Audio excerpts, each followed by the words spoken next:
여러분, 가장 최근에 누구에게 짜증을 내셨나요? 회사에서 힘든 하루를 보낸 날, 배우자의 평범한 한마디, 혹은 부모님의 안부 전화 한 통에 괜히 예민하게 반응한 적 없으신가요?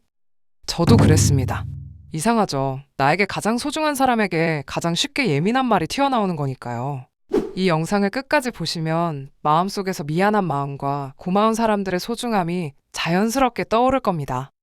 오늘은 왜 이런 일이 일어나는지, 그게 왜 결국 나에게도 손해인지, 그리고 어떻게 바꿔갈 수 있는지를 심리학적으로 차분하게 풀어드리겠습니다. 자, 아주 간단한 상황을 떠올려 볼게요. 회사에서 누군가의 말이 마음에 남았거나 해결되지 않은 업무 때문에 머릿속이 하루 종일 복잡했던 날이 있습니다. 겉으로는 괜찮은 척하지만 그 감정은 그대로 남은 상태로 퇴근하게 되죠. 그리고 집에 돌아옵니다.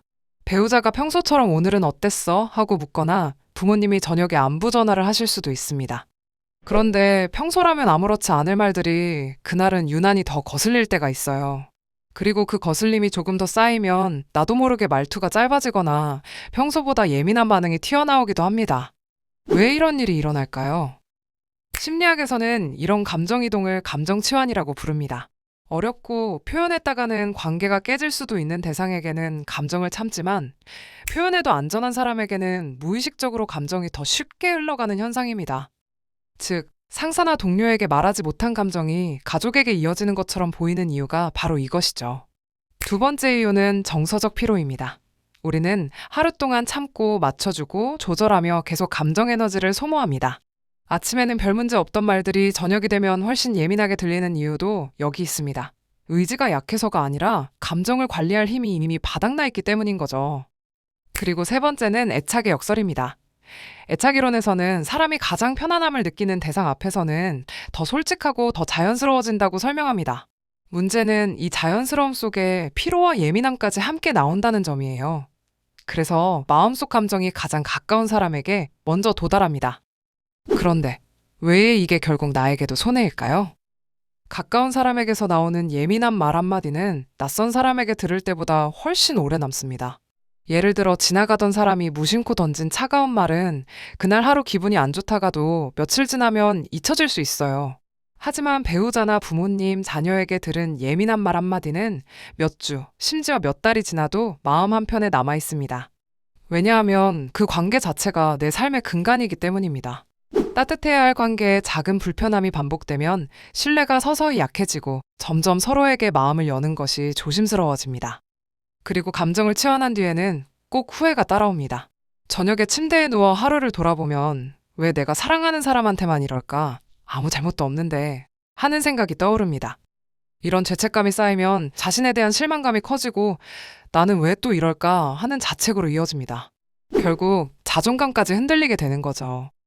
게다가 밖에서 받은 스트레스 때문에 무의식적으로 한 행동이 결국 가족들의 스트레스가 되고 그 스트레스가 다시 나에게 돌아오면서 더 큰 감정적 부담을 안게 됩니다. 회사에서의 하루를 마치고 집에서 편안함을 찾아야 하는데 오히려 집에서 또 다른 긴장과 불편함을 만들어내는 악순환이 생기는 겁니다. 그러면 진짜 쉴 곳이 어디에도 없어지게 됩니다. 다음으로 개선할 수 있는 방법입니다. 첫 번째는 집에 들어가기 전 감정 완충 시간을 만드는 겁니다. 퇴근 후 5분에서 10분이라도 조용히 걷거나 차 안에서 잠시 머무르며 숨을 고르는 시간만 가져도 감정이 집으로 바로 이어지는 것을 많이 줄일 수 있습니다. 두 번째는 말하기 전 잠깐 멈추는 것입니다. 말이 나오기 직전 1초만 멈춰보세요. 그리고 속으로 이렇게 물어보는 겁니다. 이 말은 지금 꼭 해야 하는 말일까? 잠깐의 멈춤만으로도 감정을 조절하는 데 큰 도움이 됩니다. 세 번째는 감정의 출처를 구분하는 겁니다.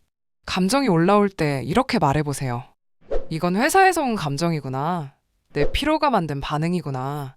출처만 구분해도 상대에게 쓸데없는 말이 나올 확률이 줄어듭니다. 마지막으로 작은 감사 표현을 자주 하는 겁니다. 감사는 관계를 회복시키는 가장 간단하면서도 가장 강력한 방법입니다. 오늘도 고마워. 들어줘서 고마워. 이 짧은 문장이 관계의 온도를 바꿉니다. 우리가 가까운 사람에게 예민해지는 건 상대를 공격하려는 마음이 아니라 표현되지 못한 감정이 흘러갈 곳을 찾았기 때문입니다. 하지만 그 감정의 방향을 한 번만 조절하면 관계도 내 마음도 훨씬 편안해집니다. 가까운 사람에게 건네는 작은 배려는 결국 나에게 가장 먼저 돌아옵니다. 오늘 내용이 도움이 되셨다면 좋아요와 구독 부탁드리고 다음 영상에서 또 이야기 나눌게요.